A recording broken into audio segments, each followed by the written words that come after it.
बिस्मिल्लाहिर्रहमानिर्रहीम। अस्सलाम वालेकुम दोस्तों, मैं हूं मोहम्मद सलीम और आप देख रहे हैं हमारे YouTube channel tech with Urdu की एक और न्यू वीडियो। दोस्तों उम्मीद करता हूं आप बिल्कुल ठीक होंगे। दोस्तों आज की इस वीडियो में हम बात करेंगे ओमान मस्कत में रहने वाले खारजियों के हवाले से कि जब उनको ओमान कानून के साथ ब्लैक लिस्ट किया जाता है या ब्लॉक किया जाता है तो कितने साल या कितने दिनों तक वो लोग ओमान में दाखिल नहीं हो सकते। और उसके साथ साथ मैं बताऊंगा आपको इस वीडियो में कि ओमान कानून में ब्लैक लिस्ट किसको कहा जाता है और ब्लैक लिस्ट क्यों किया जाता है और ब्लैक लिस्ट किया जाने वाला शख्स ओमान में दोबारा कब आ सकता है। ये तो रहा ब्लैक लिस्ट का तारफ़, और अब बात करूंगा मैं ब्लॉक के हवाले से कि ओमान कानून के साथ जब किसी शख्स को ब्लॉक किया जाता है तो वो कितने वक्त तक ओमान में दाखिल नहीं हो सकता।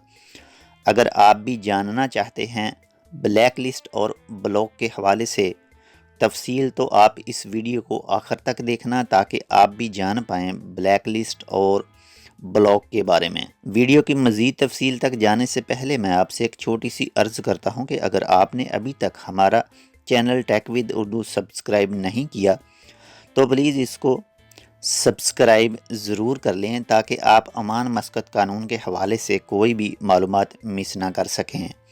और अगर आप हमारे चैनल के पहले से ही सब्सक्राइबर हैं तो आपका बहुत बहुत शुक्रिया।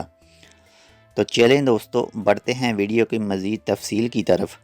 दोस्तों सबसे पहले मैं आपको बता दूं कि ब्लैक लिस्ट और ब्लॉक दो अलग-अलग लफ्ज़ हैं।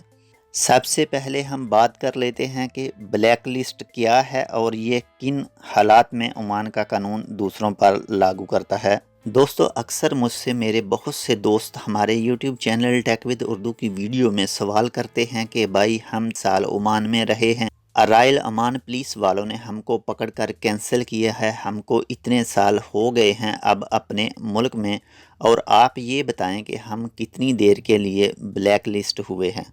तो भाई अगर आपने ओमान में रहते हुए ओमान का कोई भी कानून तोड़ा हो, यानी आपने कोई नशे आवर चीज़ फ़रोख्त की हो, किसी ओमानी को बिला वजह तंग किया हो, मैं यहाँ पर ज़्यादा तफसील तक नहीं जाऊँगा, आप ख़ुद ही समझ जाएं। और इसके बाद अगर आप के ऊपर कोई संगीन किस्म का कोई कत्ल वगैरह का केस हो, आपके ऊपर कोई डकैती वगैरह का केस हो, और अगर आपके ऊपर कोई ऑनलाइन फ्रॉड वगैरह का केस हो, आपने बराह रास्त किसी से वीज़े के लेन देन में फ़्रॉड किया हो वगैरह वगैरह, अगर इन कामों में से आपने कोई भी काम किया है या आपको किसी ने धोखा से फंसाया है या आपके ऊपर इन कामों में से किसी भी काम का इल्ज़ाम है तो तब इस सूरत में रॉयल ओमान पुलिस आपको ब्लैक लिस्ट कर सकती है।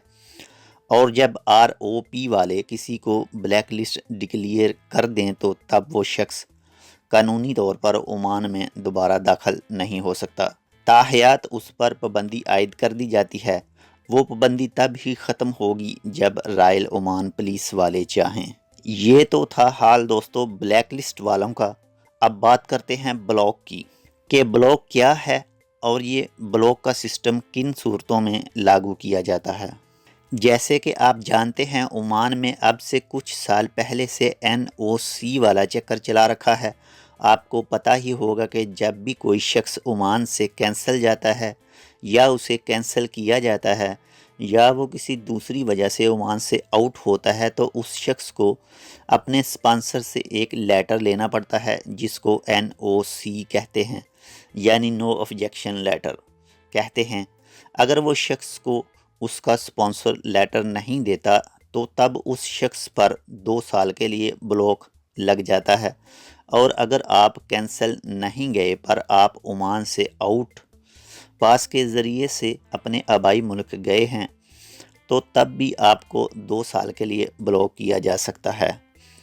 दोस्तों अगर आपको ओमान से गए हुए अभी सिर्फ 2 महीने या फिर 1 साल हुआ है اور آپ دوبارہ عمان میں آنا چاہتے ہیں تو پیسے لے دے کے یہ 2 سال کا بلاک ختم کروایا جا سکتا ہے۔ یہ 2 سال کا بلاک ختم کروانے کے لیے آپ کو عمان مسقط میں بہت سارے آدمی مل جائیں گے۔ دوستو یہ تھا بلیک لسٹ اور بلاک میں فرق۔ امید کرتا ہوں اب آپ کو اس کے بارے میں کافی ساری معلومات مل گئی ہوگی۔ جی تو دوستو آج کے لیے بس اتنا ہی۔ امید کرتا ہوں آپ کو ہماری یہ ویڈیو پسند آئی ہوگی۔ اگر آپ کو ہماری یہ ویڈیو اچھی لگے تو اس ویڈیو کو اپنے تمام social media network account اور اپنے تمام فرینڈ نیٹ ورک میں بھی شیئر ضرور کریں تاکہ وہ بھی اس ویڈیو سے معلومات حاصل کر سکیں۔ ہم ملیں گے آپ سے کسی ایسی ہی دوسری ویڈیو میں، تب تک آپ اپنا بہت سارا خیال رکھیے گا۔ اللہ حافظ۔